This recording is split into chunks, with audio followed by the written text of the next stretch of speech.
तो आपको लोग क्या कहेंगे, पागल है या क्या।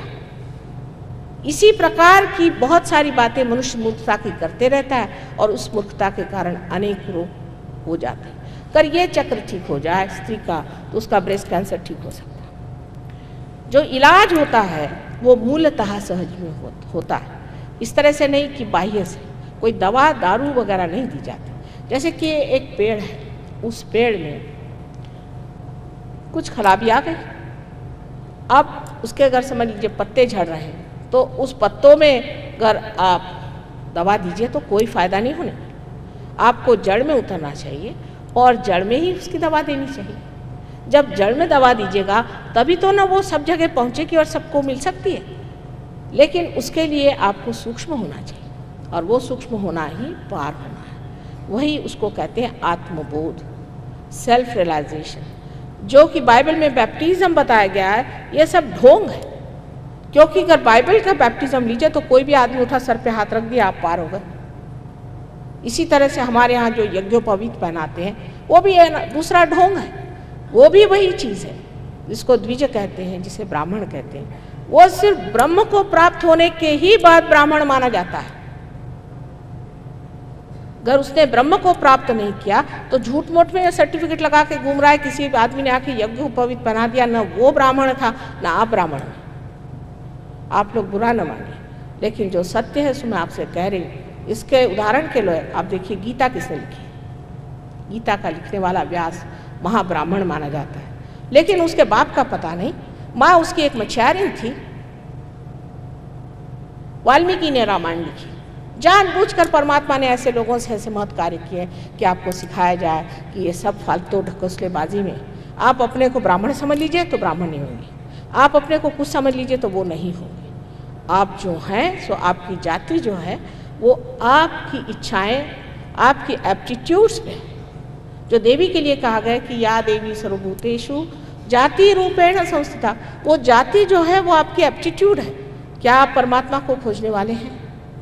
अगर आप परमात्मा और सत्य को खोजने वाले हैं और शुद्ध हृदय से खोजने वाले हैं तो आप ब्राह्मण तत्व को पा सकते हैं। जिसने ब्रह्म को जाना सो ही ब्राह्मण, उसको द्विज कहा जाता है क्योंकि उसका दूसरा जन्म होता है। और एक चिड़िया को भी कहा जाता है कि वो द्विज है क्योंकि उसका भी एक अंडा होता है, फिर पक्षी होता है। इसी प्रकार हम लोग अंड स्वरूप हैं। अभी तक हमारा जो दिमाग है, मस्तिष्क है, वो हमारे अहम भाव में छिपा हुआ है।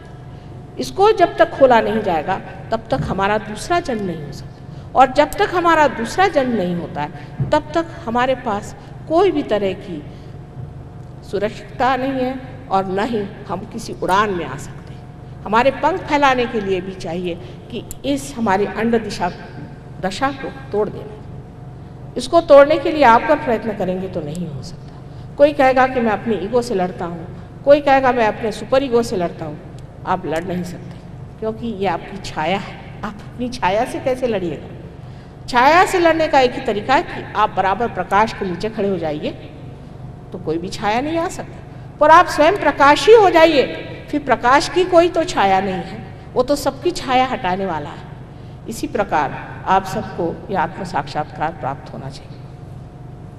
वंगभूमि में अनेक महान महान लोग हो गए, इनके बारे में पढ़ा है, इनकी किताबें पढ़ी हैं और अत्यंत आदरयुक्त हृदय से मैं कहती हूँ कि इस भूमि में बहुत कार्य हो सकता है, किंतु थोड़ी सी नम्रतापूर्वक इस बात को समझने की कोशिश करें कि एक नए दायरे में हम जा रहे हैं, एक नई बातचीत हम कर रहे हैं। ये अत्यंत सूक्ष्म विश्व की बात है। लायन क्लब को देख करके बड़ी खुशी हुई कि कितना कार्य लायन क्लब कर रही है, लेकिन अगर इनके अंदर ये चीज़ जागृत हो जाए तो इनका खर्चा ही कम हो जाएगा। सहयोग में कोई खर्चा ही नहीं है, हम लोग तो एक पैसा भी नहीं लेते, कोई खर्चा ही नहीं है, क्योंकि आपने हाथ उठाया और इस तरह से कुंडलिनी उठा दी, हो गया आदमी पार, उसकी बीमारियां ठीक। उसको सिर्फ थोड़ा सा सहयोग सीखना चाहिए, हर तरह की उसकी बीमारियां ठीक हो जाती, उसका मस्तिष्क ठीक हो जाता है, पागल लोग ठीक हो जाते हैं। तो जो चीज़ें इतनी दुर्भर लगती हैं और इतनी दुर्धर लगती हैं और इतनी परेशानी में डाल देती है, वो सारी चीज़ें हठात एक क्षण भर में सहज में ठीक हो सकती है। इसमें लक्ष्मी जी का भी वरदान भी था, क्योंकि लक्ष्मी जी भी हमारे एक चक्र में बैठी हुई। और कल मैं इसके बारे में आपको बताऊंगी कि लक्ष्मी जी का कितना बड़ा वरदान आपको मिल सकता है। अब इस देश में बड़ी गरीबी है, लोग कहते हैं ये देश बड़ा गरीब है।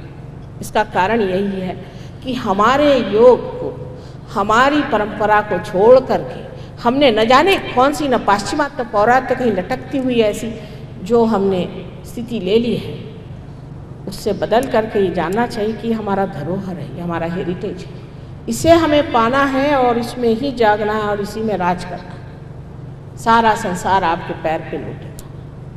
आपको आश्चर्य होगा कि सहयोग पाश्चिमात्य देशों में ज़्यादा जोर पकड़ता है, क्योंकि वहाँ लोगों की बुद्धि ज़्यादा तीक्ष्ण हमसे है।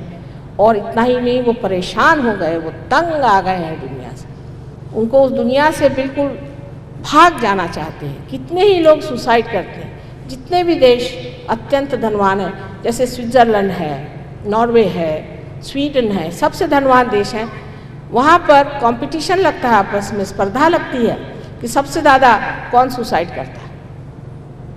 वही हालत यहाँ आने वाली है अगर आपको धन संपत्ति मिल जाए और परमात्मा न मिले। परमात्मा के बगैर कोई सी भी चीज़ लेना धोखे की बात है।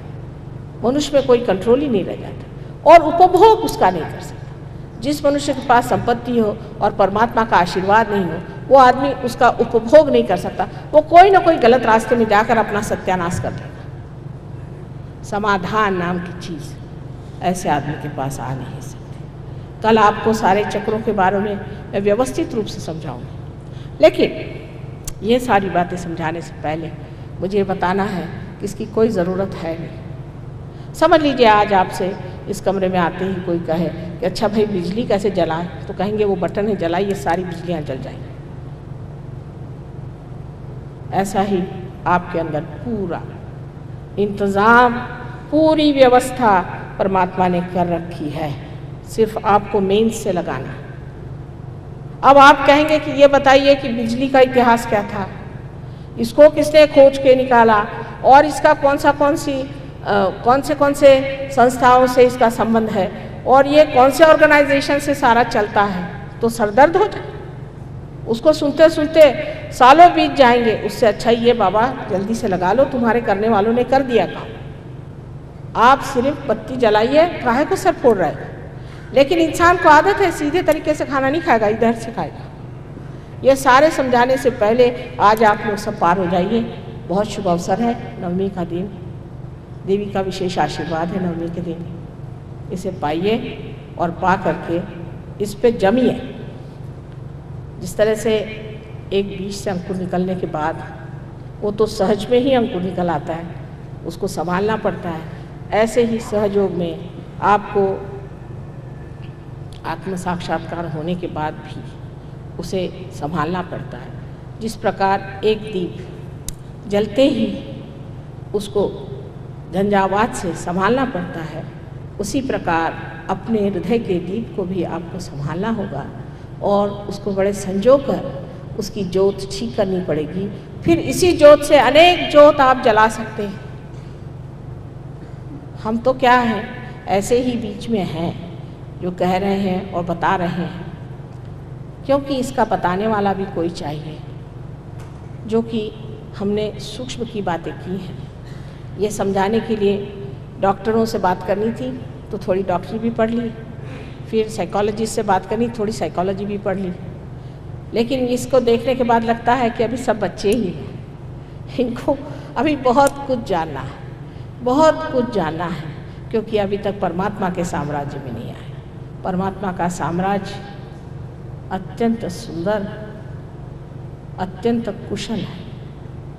जो आपकी यहाँ सोचते हैं कि इलेक्ट्रिसिटी फेल हो जाती है, कहीं कुछ टेलीकम्युनिकेशन फेल हो जाता है, उनके साम्राज्य में कभी कुछ नहीं फेल होता। कोई भी चीज़ फेल नहीं होती। सब चीज़ इतनी बढ़िया और इतनी अचूक, उसमें कोई भी गड़बड़ आपको नहीं मिलेगी, कहीं भी कोई दोष आपको नहीं मिलेगा। आप आश्चर्यचकित होंगे कि यहाँ बैठे बैठे आप बता सकते हैं कि किसका क्या हाल है, और यहाँ बैठे बैठे उनका हाल आप ठीक कर सकते हैं। लेकिन उसकी धारणा करनी पड़ेगी, अंदर वो शक्ति लेनी पड़ेगी।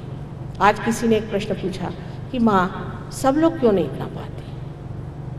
मैंने कहा बात यह है, पाते तो बहुत लोग हैं, लेकिन अगर आप गंगा जी में एक घाघर डालें तो घाघर भर सकती है, और आप अगर पत्थर में पानी लेना चाहें तो कैसे लेंगे? जो लोग पत्थर हैं उनको पहले घाघर में ढालना पड़ेगा, तब कहीं जा कर के ये काम बनेगा। तो शुरुआत में जो जीवंत कार्य होता है वो ऐसा होता है कि पहले सरल कार्य कर लेता है, फिर उसके बाद जो कठिन कार्य बाद में करता है। इसलिए जो सरल सहज लोग हैं वो आसानी से पा जाते हैं। मैंने इनसे बहुत बार कहा कि कलकत्ते के शहर से उठ कर के आप अगर देहातों में घूमिए तो फटाफट यहाँ पर इतने लोग पार हो जाएंगे, इतने लोग पा लेंगे, क्योंकि गंगा की सस्य श्यामलाम भूमि, इस भूमि में तो न जाने कितना कार्य हो सकता है। इसी प्रकार मैं राजस्थान में गई थी। राजस्थान की भूमि एक कमाल की है, और जब मैंने देखा कि वहाँ पे जो गांव के लोग आते हैं उनमें इतनी श्रद्धा और इतना प्राप्त करने की अदम्य शक्ति है। एक बार एक बैलगाड़ी से मैं जा रही थी, गांव में घूमना तो बैलगाड़ी में होता है, तो बैलगाड़ी में बैठा हुआ आदमी कबीरदास जैसी बातें कर रहा था। मैंने कहा हे देखो तो कबीर यहाँ कैसे बैठे बातें कर रहा है। मैं कहा भैया तुमने ये सब कहाँ से जाना? कहले माँ आप ही ने तो हमको पार कराया है, और सब तो अंदर ही है, सब कुछ अंदर ही से बोल रहा हूँ, बाहर से तो मैं कुछ बोल नहीं रहा हूँ। मैं आश्चर्यचकित हो गई, एक बैलगाड़ी चलाने वाला आदमी इतनी परम समझदारी की, सूझबूझ की, विजडम की बात कर रहा है। मैंने कहा धन्य तुम्हारी और धन्य मेरी भारत माता, जहाँ पे ऐसे लोग हैं जो भी अब भी उस भक्ति में और उस शक्ति में विश्वास रखते हैं और अपनी अबोधिता का मान रखते हैं। परमात्मा आप सबको आशीर्वादित करे, और आप लोग अभी थोड़ी देर में जितने लोग पार होते हैं हो जाइए, और कल भी फिर ज़रूर आइएगा और अपने और इष्ट मित्र को लेके आइए। एक बात की क्षमा चाहते हैं कि हम लोगों को हॉल जो मिला है उसमें सब लोग, बहुत से लोग आना चाहते थे, आ नहीं पाए। उसकी वजह यह है कि आतंक सब दूर छाया हुआ है और पुलिस वाले डरते हैं कि कोई लोग मुझ पे ही ना गोली चला दें, इसलिए उन्होंने कहा कि बेहतर ये होगा कि आप किसी तरह से ऐसा हॉल रखें जहाँ इंतज़ामात अच्छे रहें। हालांकि हम अपने संरक्षण में खड़े हुए हैं, हमें किसी के संरक्षण की ज़रूरत नहीं, लेकिन उनका विचार है, उसको मान दे करके हम लोगों ने कहा अच्छा ठीक है, हॉल छोटा है उसकी माफ़ी चाहते हैं।